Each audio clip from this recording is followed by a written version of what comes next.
Resumen de Amor y otros demonios. 1. El día 7 de diciembre, día de San Ambrosio Obispo, un perro cenizo mordió a 4 personas que se le atravesaron en el camino. 3 de ellas eran esclavos y la otra era sierva María de todos los ángeles, hija única del marqués de Casalduero, que había ido con una sirvienta mulata al mercado para comprar una ristra de cascabeles para la fiesta de sus 12 años. Aquel mismo día llegó un embarque de esclavos que se pensaba venía contaminado de una peste, pero resultó ser producto de un envenenamiento. Bernarda Cabrera, madre de sierva María y esposa sin títulos del marqués de Casalduero, era una mestiza brava, seductora, rapaz, parrandera y consumía mucha miel fermentada y tabletas de tabaco. Había sido muy astuta en el comercio de esclavos, pero ahora, debido a sus excesos, la hacienda donde vivían, estaba en malas condiciones. Anteriormente, la esclava Dominga de Adviento gobernó la casa, crió a sierva María y era la única con autoridad para mediar entre el marqués y su esposa, pero hace no mucho había fallecido y sierva María andaba siempre con los esclavos. Para el festejo de su cumpleaños, los esclavos de la casa le pintaron la cara de negro, le colgaron collares de santería y le cuidaban la cabellera rojiza que nunca le habían cortado y se enrollaba con trenzas. Sierva María tenía el cuerpo escuálido, era tímida, de piel lívida, de ojos azul taciturno y cabello cobrizo, se parecía a su padre y su forma de ser la hacían parecer invisible. Las esclavas le informaron a Bernarda sobre la mordida del perro 2 días después. Ella fue a revisar a su hija y vio la marca cicatrizada en el tobillo y no se preocupó más por el asunto. Al domingo siguiente, la esclava que llevaba a sierva María aquel día, vio al mismo perro que mordió a la niña muerto por la rabia. Bernarda no se preocupó al respecto, la herida estaba seca y tampoco se lo comentó a su marido. A principios de enero, Sagunta, una india andariega, visitó al marqués para informarle sobre la peste de rabia que había y sobre las personas que sufrían de esta por las mordidas del perro, entre ellas, su hija. Sagunta afirmaba ser la única poseedora de las llaves de San Huberto, patrono de los cazadores y sanador de los rabiados. Como el marqués, quien no se interesaba en ningún asunto del hogar, desconocía de la mordida, la despidió sin prestarle atención, pero Bernarda le confirmó el hecho después. Para el marqués era claro, siempre pensó que amaba a su hija aunque nunca le prestaba atención, pero el miedo al mal de rabia lo obligaba a confesarse que se engañaba a sí mismo por comodidad. En cambio Bernarda tenía plena conciencia de no amarla nada ni de ser correspondida por sierva María y ambas cosas le parecían justas. Mucho del odio que ambos padres sentían por la niña era por lo que ella tenía del uno y del otro. Preocupado por el mal de rabia, el marqués fue al Hospital del Amor de Dios para ver al enfermo de rabia, quien se encontraba amarrado en una situación deplorable y consumido por la enfermedad. A la salida del hospital, se cruzó con el doctor Abrenuncio, un judío doctor erudito que permanecía junto a su caballo muerto. El marqués lo invitó a pasar a su carroza y lo cuestionó sobre la rabia y el estado del paciente. Abrenuncio recomendó que debían matar al enfermo como buenos cristianos para detener su sufrimiento, pues ya no había cura, pero aclaró que algunos podían no contraer la rabia pese a la mordida. El marqués dejó al doctor en su casa y cuando éste regresó a su hacienda le ordenó a su criado Neptuno, recoger el caballo del doctor para darle sepultura y le pidió que le regalara su mejor caballo del establo. Bernarda se aplicaba lavativas de consuelo por sus males y excesos, sobre todo por el incendio de sus vísceras. Nada quedaba entonces de lo que fue de recién casada y cuando concebía aventuras comerciales hasta que conoció a Judas Iscariote, un esclavo que compró porque lo deseaba y le gustaba mucho. Bernarda enloqueció por él, lo bañó en oro, con cadenas, anillos y pulseras, creyó morir cuando se enteró de que se acostaba con todas, pero finalmente se conformó con las obras. Una tarde, Dominga de Adviento los descubrió haciendo el amor, pero Bernarda le prohibió comentar algo. El marqués, si es que sabía, se hacía el desentendido y sierva María estaba tan olvidada, que un día, cuando Bernarda regresaba de parranda, confundió a su hija con otra persona. Cuando el marqués regresó del Hospital del Amor de Dios, estaba completamente determinado a tomar las riendas de la casa, pues cuando Bernarda sucumbió en sus vicios y Dominga de Adviento murió, los esclavos se infiltraron a la casa y había un total descontrol de las cosas. Lo primero que hizo fue devolverle a la niña el dormitorio de su abuela la marquesa, de donde Bernarda la había sacado para que durmiera con los esclavos. Después espantó a los esclavos que dormitaban y amenazó con azotes a los que volvieran a hacer sus necesidades en los rincones o jugaran suerte y azar en los aposentos clausurados. Sierva María se resistió cuando su padre la llevó en brazos al dormitorio y le aclaró a los esclavos que ella viviría en la casa y no con ellos. La niña no le contestaba ni miraba a su padre. A la mañana siguiente, el marqués fue a revisar la habitación de su hija y ésta se había ido a dormir con las esclavas por su costumbre. El marqués le encargó a Caridad del Cobre, la mulata que acompañó a la niña el día en que la mordió el perro, el cuidado de la niña como si fuera Dominga de Adviento. Le pidió que le diera informes del comportamiento de su hija y que le impidiera traspasar la cerca de espinos que haría construir entre el patio de los esclavos y el resto de la casa. A la mañana siguiente, el marqués fue muy temprano a casa del doctor Abrenuncio para pedirle que examinara a su hija. El doctor estaba muy agradecido por el caballo nuevo y lo acompañó para examinar a Sierva María. Bernarda desaprobaba la presencia del doctor judío, pero no fue un impedimento para que Abrenuncio viera a la niña. Durante el examen médico, la niña mintió constantemente y parecía estar muy sana a excepción de un extraño olor a cebolla.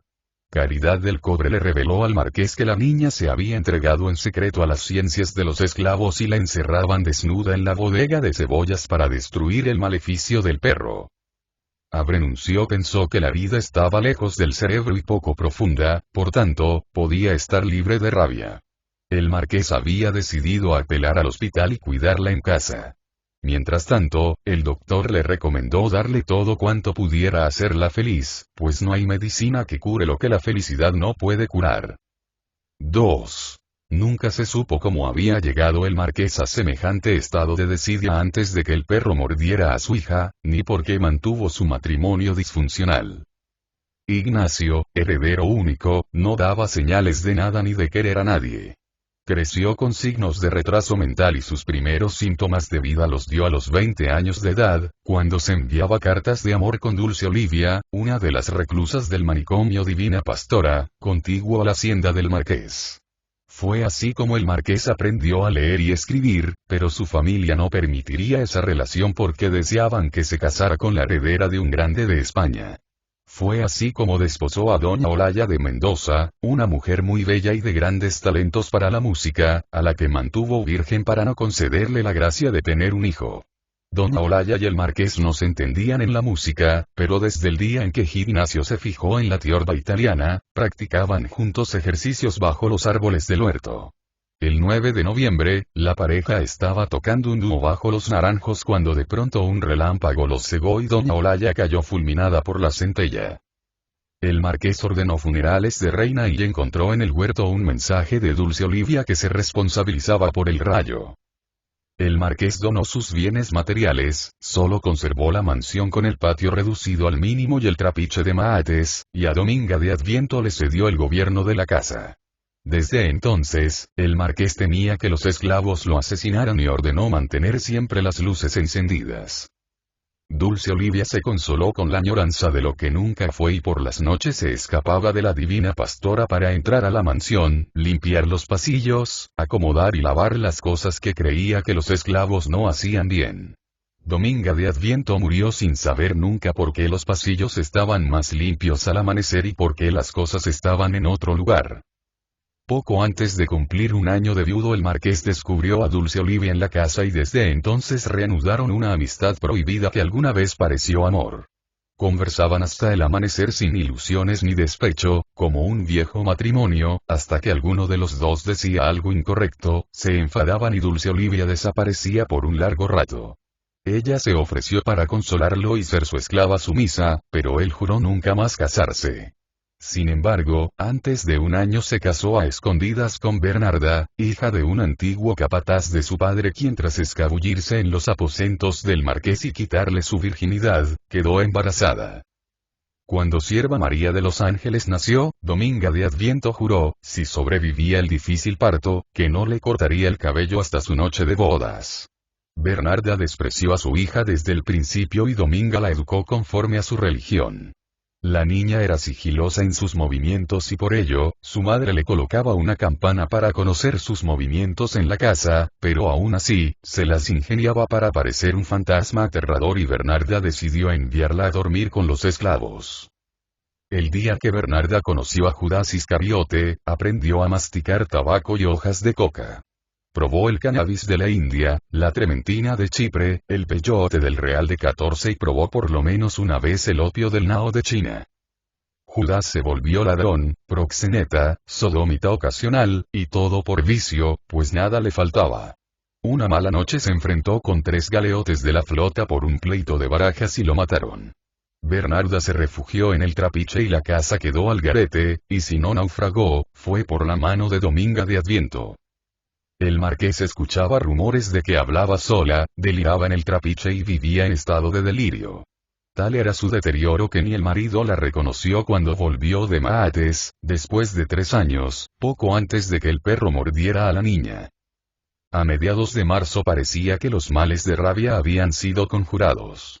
El marqués le dio a su hija el tratamiento de felicidad que le recomendó el doctor.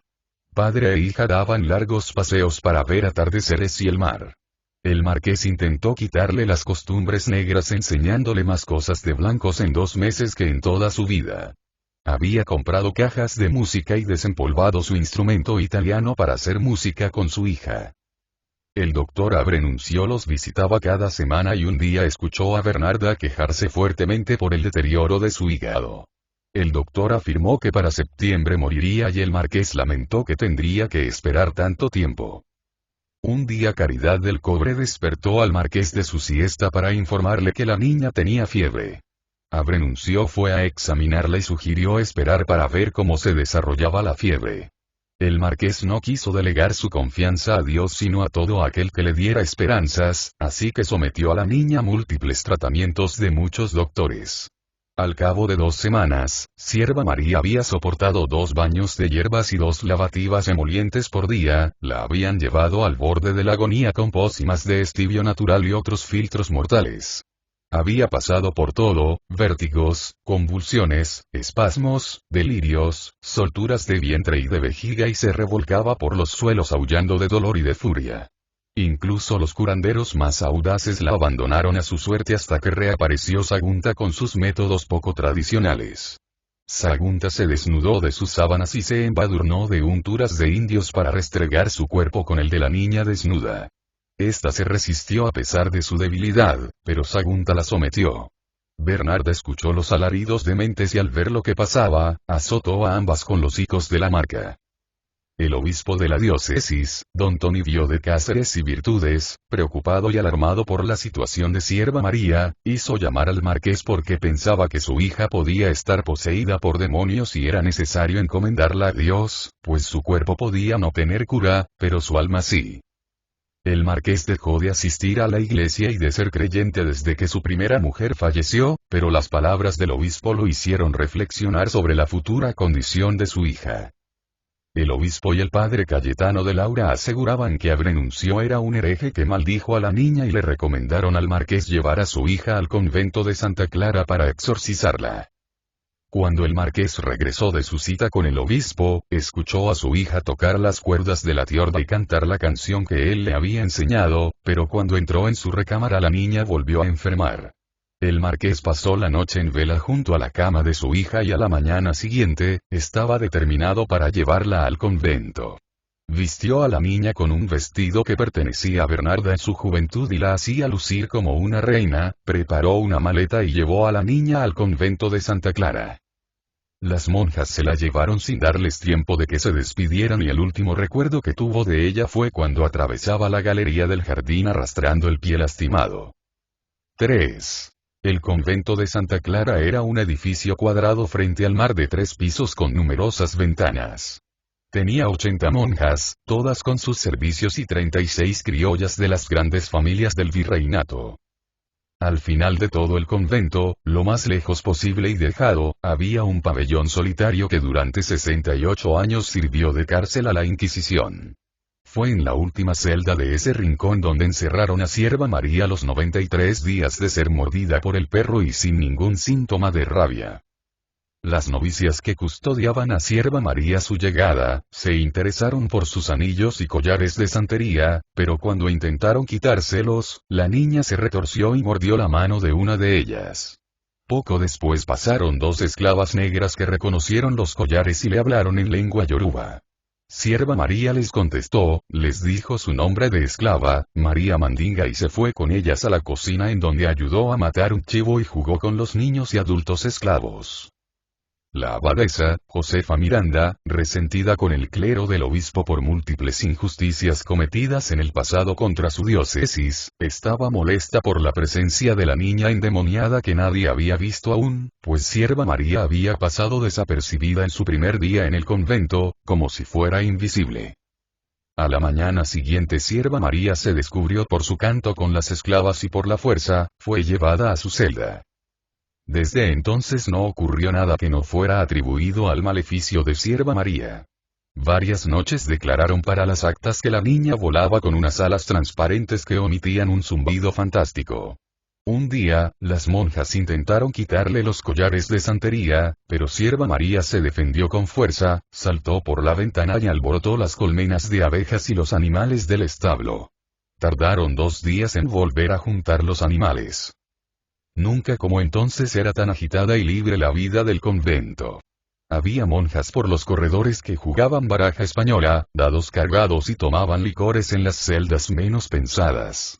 Una niña endemoniada dentro del convento tenía la fascinación de una aventura novedosa. Algunas monjas, en grupos de 2 o 3, escapaban por la noche para hablar con Sierva María, y en una ocasión la despojaron de sus collares, pero al cabo de un día, una de ellas se cayó por las escaleras y se fracturó el cráneo. Ninguna monja se sentía segura si no le regresaban sus collares, así que se los devolvieron. Para el marqués fueron días de luto, se había arrepentido de haber internado a su hija. En su inquietud, fue a visitar a Brenuncio para comentarle lo que había hecho y éste le recomendó que la sacara del convento cuanto antes, pues los exorcismos eran iguales o peores a las santerías de los esclavos y la niña se encontraba ahora prisionera. El marqués le escribió una carta al obispo solicitando una audiencia para tratar el caso. El obispo fue notificado de que Sierva María estaba lista para iniciar los exorcismos. El padre Cayetano de Laura estaba muy intrigado con el caso, pues había soñado que Sierva María estaba sentada frente a un campo nevado comiendo uvas, y la última uva representaba la muerte. Lo más raro para de Laura es que el campo nevado era Salamanca el momento que nevó durante 3 días consecutivos y los corderos murieron sofocados por la nieve. El obispo le ofreció encargarse del caso, pero de Laura no deseaba aceptar porque esperaba el puesto de bibliotecario en el Vaticano. Toda su vida había deseado ser bibliotecario. De Laura leía mucho y se encargaba de leerle al obispo y de su biblioteca. Su destino original había sido viajar a Yucatán, pero el barco no consiguió llegar y tras un año de estar en Cartagena de Indias y con la llegada del obispo de Cáceres, permaneció allí, como su protegido. El obispo insistió en que de Laura tomara el caso, pues el éxito en este podría representar una certera entrada al puesto que anhelaba para el Vaticano. Así fue como Cayetano Alcinó del Espíritu Santo de Laura y Escudero, a los 36 años cumplidos, entró en la vida de Sierva María y fue parte importante de la historia de la ciudad. Al día siguiente, Cayetano de Laura fue al convento de Santa Clara con todas las armas para enfrentar al demonio, agua bendita y óleos sacramentales. La abadesa le decía que la presencia de la niña había provocado que las flores crecieran distintas y se manifestaban constantes eventos sobrenaturales. De Laura respondió que era muy delicado atribuirle al demonio las cosas inexplicables. Antes de llegar a la celda de Sierva María, pasaron por la celda de Martina Laborde, una antigua monja condenada a cadena perpetua por haber matado a 2 compañeras suyas con un cuchillo. Llevaba encerrada 11 años y era más conocida por sus intentos frustrados por escapar que por su crimen. Al entrar a la celda de Sierva María, de Laura percibió un olor a pudredumbre debido a las heces regadas de la niña. Ella yacía boca arriba sobre la cama sin colchón, atada de pies a cabeza con correas de cuero. De Laura pensó que si la niña no estaba poseída, el ambiente era propicio para estarlo. Cayetano examinó a la niña y se impresionó al ver la herida en el tobillo, supurada por la chapucería de los curanderos. Mientras la revisaba le decía que su presencia allí no era para martirizarla sino por la sospecha de que tuviera un demonio adentro. Sierva María ni lo miraba ni se quejaba ni se interesó por sus prédicas. Cayetano volvió a visitar a Sierva María el lunes siguiente, pero ella lo recibió con un mal ceño y su celda apestaba aún más.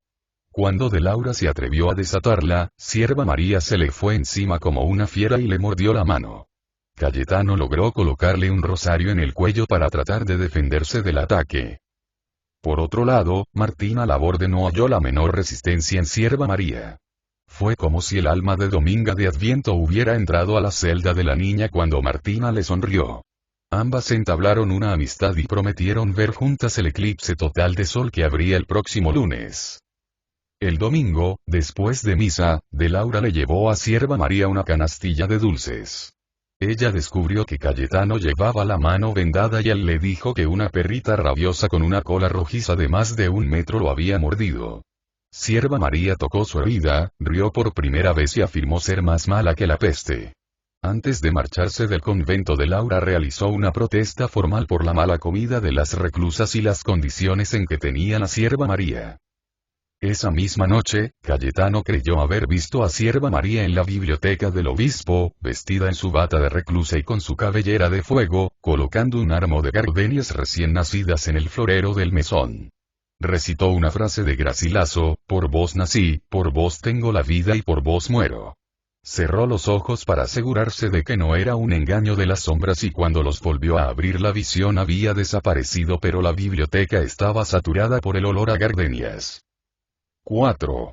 El padre Cayetano y el obispo admiraron juntos el eclipse, pero de Laura se lastimó un ojo por mirarlo directamente. Cayetano le dijo al obispo que no creía que Sierva María estuviera poseída y atribuía las acusaciones en las actas de las monjas a su falta de entendimiento y cerrazón. El obispo pidió que continuara a pesar de las dudas sobre su posesión demoníaca. Al día siguiente Sierva María le dijo a Cayetano que sabía que moriría pronto porque Martina Laborde se lo había asegurado. De Laura la reconfortó de su llanto con paliativos confesionarios, y fue entonces cuando Sierva María comprendió que de Laura era su exorcista y no su médico. Cayetano le confesó que le ayudaba porque la quería mucho. De salida, el padre le llamó la atención a Martina por asustar a Sierva María, pero ella nunca dijo que moriría y comprendieron que Sierva María mentía al respecto, como siempre lo había hecho. No obstante, de Laura comprendió que estaba asustada y había creado un ambiente mortuorio a su alrededor. El obispo le entregó a Cayetano una carta de parte de la abadesa en donde se quejaba de la tutela de Sierva María y de la prepotencia con la que se comportaba Cayetano. De Laura se molestó y afirmó que si alguien estaba poseído era la abadesa. El obispo lo reprendió por cualquier exceso que hubiese cometido a la vez que manifestaba su comprensión, pero se dejó ir por la nostalgia que siempre lo acechaba desde que inició su vejez y olvidó el tema. A finales de mes arribó a Cartagena de las Indias el nuevo virrey, don Rodrigo de Buen Lozano, y su séquito. La virreina tenía algún parentesco con la abadesa y había solicitado alojarse en el convento. Era casi adolescente, activa y un poco díscola en el convento. No hubo rincón que no registrara ni nada bueno que no quisiera mejorar. La abadesa trató de impedir que se acercara a la celda de Sierva María, pero ello solo aumentó más su curiosidad. Tan pronto la vio, Martina Laborde se arrojó a sus pies para que le concediera el perdón. La virreina se sintió hechizada cuando vio a Sierva María cosiendo en un rincón y se hizo el propósito de redimirla. Durante una cena con el gobernador y el virrey, la virreina presentó a Sierva María, quien parecía una reina con el vestido de Bernarda. El virrey no podía creer que estuviera poseída y la encomendó a sus doctores, quienes coincidieron con Abrenuncio en que no tenía ningún síntoma de rabia y era muy probable que ya no la contrajera. Sin embargo, nadie se sintió autorizado para dudar de su posesión demoníaca. El virrey visitó al obispo para comentarle sus planes para gobernar y especialmente, hablar sobre Sierva María. El obispo aclaró que la niña se encontraba en buenas manos. El virrey negó el indulto de Martina porque le parecía un mal precedente ante los demás reos. Al día siguiente, el obispo decidió que Sierva María permanecería en el convento pero en mejores condiciones y no bajo el régimen carcelario. Asimismo le delegó a de Laura libertad de proceder y le pidió que visitara al marqués. Cayetano se apresuró felizmente al convento y un pintor hacía el retrato de Sierva María vestida como reina, con el cabello hasta los pies, emanando una luz extraordinaria, parada en una nube y en medio de una corte de demonios sumisos. De Laura cayó en éxtasis con aquella visión de una niña que se había convertido en mujer. Sierva María le narró un sueño que tuvo, el cual era el mismo sueño que Cayetano había tenido antes de conocerla. Antes de terminar el relato, Sierva María confesó estar asustada, pero de Laura le prometió que pronto sería libre y feliz por la gracia del Espíritu Santo. Por otro lado, Bernarda no estaba enterada de la ausencia de su hija hasta que un día confundió a Dulce Olivia con Sierva María en una de sus alucinaciones. El marqués le comentó la situación y Bernarda, a pesar de haberla odiado siempre, se consoló al saber que su hija seguía viva. Al día siguiente, Bernarda se marchó de la casa con sus cosas y su dinero. El marqués comprendió entonces que era para siempre. De Laura visitó al marqués, quien yacía solo en la hamaca, para informarle que él estaba encargado de la salud de su hija. El marqués le enseñó la recámara de Sierva María, la maletita que le había preparado el día que la dejó en el convento y le pidió que se la llevara a su hija. Asimismo, le pidió que visitara a Abrenuncio para hablar sobre la salud de Sierva María. Pese a que de Laura sabía que Abrenuncio era buscado por el Santo Oficio, fue a visitarlo. Abrenuncio lo atendió con mucho gusto y le enseñó su extensa biblioteca. Cayetano estaba asombrado por los numerosos libros y especialmente porque encontró los 4 libros de Amadís de Gaula, el libro prohibido que le confiscó el rector del seminario a los 12 años de edad. Ambos hablaron sobre Sierva María. Abrenuncio afirmó que ella no estaba poseída por el diablo y le hizo ver a de Laura que él estaba allí porque deseaba hablar sobre ella. Cayetano se sintió en evidencia y se apresuró para marcharse. El doctor le regaló una medicina para curar su ojo lastimado por el eclipse. De allí, de Laura fue al convento para ver a Sierva María, le entregó la maletita que enviaba su padre y ella la recibió con gran desprecio, pues lo odiaba y prefería estar primero muerta antes de volverlo a ver. Entonces Sierva María se transformó en energúmeno, comenzó a escupirlo y escupió una baba verde. De Laura toleraba sus escupitajos, ponía la otra mejilla y rezaba con devoción, pero solo Martina consiguió someter a la niña con sus maneras celestiales. Cayetano huyó y se encerró en la biblioteca a rezar, sacó las pertenencias de Sierva María de la maletita, las olió con deseo, las amó y habló con ellas obscenamente hasta que no pudo más. Entonces se desnudó el torso y comenzó a flagelarse con un odio insaciable. El obispo, que había quedado pendiente de él, lo encontró revolcándose en un lodazal de sangre y de lágrimas. De Laura solo dijo que era el demonio mismo, el más terrible de todos. 5. Cayetano confesó su deseo y todo cuanto había ocurrido. El obispo lo despojó de sus encomiendas y privilegios y lo mandó a servir de enfermero de leprosos en el Hospital del Amor de Dios. Altos dignatarios de la diócesis intercedieron por Cayetano, pero el obispo no cedió manteniendo ocultas las razones de su decisión. Martina se había hecho cargo de Sierva María con gran devoción y le pidió que le permitiera hablar con sus demonios para salir del convento a cambio de su alma. Sierva María enumeró a 6 demonios y Martina identificó a uno de ellos como un demonio africano que alguna vez había hostigado la casa de sus padres. Por su parte, Cayetano se había sometido con humildad a las condiciones infames del hospital. El primer martes de penitencia, Abrenuncio se encontró con Cayetano y trató de convencerlo para que fuera a visitarlo a su casa para conversar. Asimismo, le regaló un libro de las cartas filosóficas en latín. Cayetano, asombrado por la bondad del doctor, prometió visitarlo a escondidas algún día. Una noche, por una extraña inspiración, de Laura escapó del hospital para visitar a Sierva María. Le costó trabajo entrar, pero un leproso del hospital le había indicado el camino correcto a través de un túnel que no estaba sellado. Al principio, Sierva María se resistió, pero finalmente conversaron felices por 2 horas. De Laura volvió a visitarla las siguientes noches y entre versos y poemas se fueron enamorando y besando, pero manteniéndose siempre vírgenes porque él deseaba mantener su castidad hasta el día en que fueran libres para casarse. Cayetano afirmaba ser capaz de cualquier cosa por ella y Sierva María lo probaba constantemente con crueldad infantil. Sierva María mantenía su cuarto arreglado como una mujer que espera a su esposo y Cayetano se quedaba con ella hasta el amanecer. Una mañana temprano, mientras la pareja dormía, la guardiana entró con el desayuno de Sierva María, pero salió sin haber visto a de Laura, quien se había vuelto igual de invisible como su amada. Sierva María le regaló el precioso collar de Odúa y Cayetano le enseñó a leer, escribir y el culto de la devoción del Espíritu Santo, a la espera del día en que fueran libres y casados. Sierva María le pidió a Cayetano que escaparan juntos, pero él se negó para esperar debidamente el día de su debido exorcismo y liberación. Al amanecer del 27 de abril comenzaron los exorcismos de Sierva María sin previo aviso. La llevaron a rastras al abrevadero, la lavaron a baldazos, la despojaron a tirones de sus collares, le pusieron el camisón brutal de los herejes y le cortaron la cabellera hasta la altura de la nuca. Por último le pusieron una camisa de fuerza y la taparon con un trapo fúnebre para llevarla a la capilla. El obispo había convocado a prebendados esclarecidos del cabildo eclesiástico para que lo asistieran en el proceso. Sierva María, fuera de sí por el terror, gritó ante las palabras y oraciones del obispo. El obispo sufrió un ataque de asma, como era común en su salud, y la ceremonia terminó con un estrépito colosal. Cayetano encontró aquella noche a Sierva María tiritando de fiebre dentro de una camisa de fuerza y lo que más lo indignó fue que le dejaron el cráneo pelado. Sierva María le contó la terrible experiencia en la capilla y deseaba morirse.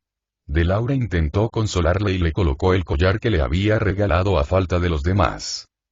Al día siguiente, un sacerdote viejo de talla imponente conocido como el padre Tomás de Aquino de Narváez, antiguo fiscal del Santo Oficio en Sevilla y párroco del barrio de los Esclavos, escogido por el obispo para sustituirlo en los exorcismos, le regresó a Sierva María sus collares y le habló en lengua yoruba. Ella sintió confianza hacia él y nadie parecía mejor hecho para entenderse con Sierva María y enfrentarse con más razón a sus demonios. Sierva María lo reconoció al instante como un arcángel de salvación y no se equivocó. Tras explicarle sobre los demonios y corregir a la abadesa sobre las actas, el padre prometió que pondría la mayor diligencia para que fuera asunto de días, y ojalá de horas. Al día siguiente, en la iglesia del padre Aquino, no se podía oficiar la misa porque el padre había desaparecido. A las 8, la niña del servicio fue a sacar el agua del aljibe y allí estaba el padre Aquino, flotando boca arriba con las calzas que se dejaba puestas para dormir. Fue una muerte triste y sentida y un misterio que nunca se esclareció, y que la abadesa proclamó como la prueba terminante de la maldición del demonio contra su convento. La noticia llegó hasta la celda de Sierva María, que se quedó esperando al padre con una ilusión inocente. No supo explicarle a Cayetano quién era, pero le transmitió su gratitud y la confianza que sentía por él. Hasta entonces les había parecido que el amor les bastaba para ser felices, pero fue Sierva María quien se dio cuenta de que la libertad solo dependía de ellos. Una madrugada, después de largas horas de besos, le suplicó a de Laura que no se fuera, pero él lo tomó a la ligera y se despidió. Entonces ella saltó de la cama decidida a marcharse con él para refugiarse con él en San Basilio de Palenque, un pueblo de esclavos fugitivos a 12 leguas, donde sería recibida, sin duda, como una reina. A Cayetano le pareció una idea providencial, pero confiaba más bien en formalismos legales.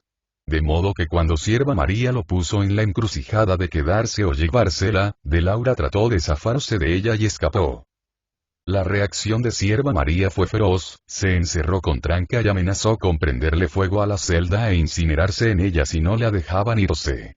Le prendió fuego al colchón, pero Martina intervino con sus modos sedantes e impidió la tragedia. La ansiedad de Sierva María apresuró la de Cayetano por encontrar un recurso inmediato distinto a la fuga, así que intentó ver en 2 ocasiones al marqués, pero sin éxito. Entretanto, el marqués, en su soledad, había llamado nuevamente a Dulce Olivia, quien apareció después de un tiempo y lo culpó de la pérdida de Sierva María, asegurando que el hijo del obispo, refiriéndose a Cayetano, tenía emputecida y empreñada a su hija, según las versiones de Sagunda. Era el final de siempre, el marqués sintió que le faltaba aire y ambos volvieron a pelear. La versión de Dulce Olivia, confirmada y pervertida por Sagunta, era que en efecto, Sierva María estaba secuestrada en el convento para saciar los apetitos satánicos de Cayetano de Laura y que había concebido un hijo de 2 cabezas. El marqués no se repuso jamás y derrotado por la añoranza fue a buscar a Bernarda al trapiche. Ambos se manifestaron el odio que creían haber sentido el uno por el otro y Bernarda le confesó que su padre la envió para engañarlo y violarlo con el objeto de quedar embarazada, y luego asesinarlo. Permanecieron en silencio viendo el atardecer y el marqués supo que no tenía nada que agradecerle. Se levantó sin prisas y se fue por donde había venido sin despedirse. Lo único que se encontró de él, 2 veranos más tarde, en una vereda sin rumbo, fueron sus restos carcomidos por los gallinazos. Un día Martina Laborde había escapado del convento. La única noticia que se tuvo de ella fue un papel escrito para Sierva María que decía que rezaría 3 veces al día para que fueran felices. La abadesa aseguraban que eran cómplices y Sierva María afirmó que eran 6 y había escapado por la terraza con sus alas de murciélagos. Las monjas registraron el convento y descubrieron la entrada de albañil por la cual Cayetano entraba y la sellaron de inmediato por sus 2 extremos. Sierva María fue mudada a la fuerza a una celda con candado en el pabellón de las enterradas vivas. Esa noche, Cayetano se rompió los puños tratando de derribar la tapia del túnel. Arrebatado por una fuerza demente corrió en busca del marqués, pero se encontró con Dulce Olivia enfurecida que se negó a llevarlo con él y amenazó con echarle los perros si no se marchaba. El martes, cuando Abrenuncio fue al hospital, le contó su frustración, los motivos reales de su castigo y hasta las noches de amor en la celda. Abrenuncio se quedó perplejo y trató de disuadirlo, pero Cayetano no lo oyó y corrió al convento en pleno día, por la puerta de servicio, convencido de ser invisible por el poder de la oración. Subió al 2º piso, pasó frente a la nueva celda de Sierva María sin saberlo, y trató de llegar a la celda de su amada, pero las monjas lo descubrieron y Cayetano fue puesto a disposición del Santo Oficio, y condenado en un juicio de plaza pública por sospecha de herejía, provocando disturbios populares y controversias en el seno de la Iglesia. Cumplió la condena como enfermero en el Hospital del Amor de Dios, donde vivió muchos años en connivencia con sus enfermos, comiendo y durmiendo con ellos por los suelos, pero no consiguió su gran anhelo confesado de contraer la lepra. Sierva María lo había esperado en vano. A los 3 días dejó de comer en una explosión de rebeldía que agravó los indicios de posesión. El obispo resumió los exorcismos con una energía inconcebible en su estado y a su edad. Sierva María lo enfrentó con una ferocidad satánica, hablando en lenguas o con aullidos de pájaros infernales. El 2º día la tierra tembló y ya no cabía duda de que Sierva María estuviera a merced de todos los demonios. De regreso a la celda le aplicaron una lavativa de agua bendita para expulsar a los demonios de sus entrañas. El acoso prosiguió por 3 días más. Aunque llevaba una semana sin comer, Sierva María lograba defenderse con fuerza y golpes. Sierva María no entendió nunca qué fue de Cayetano de Laura, por qué no volvió y el 29 de mayo, sin alientos para más, volvió a soñar con la ventana de Campo Nevado, donde Cayetano no estaba ni volvería a estar nunca. Tenía en el regazo un racimo de uvas doradas que volvían a retoñar tan pronto como se las comía, pero esta vez las arrancaba de 2 en 2 para ganarle al racimo hasta la última uva.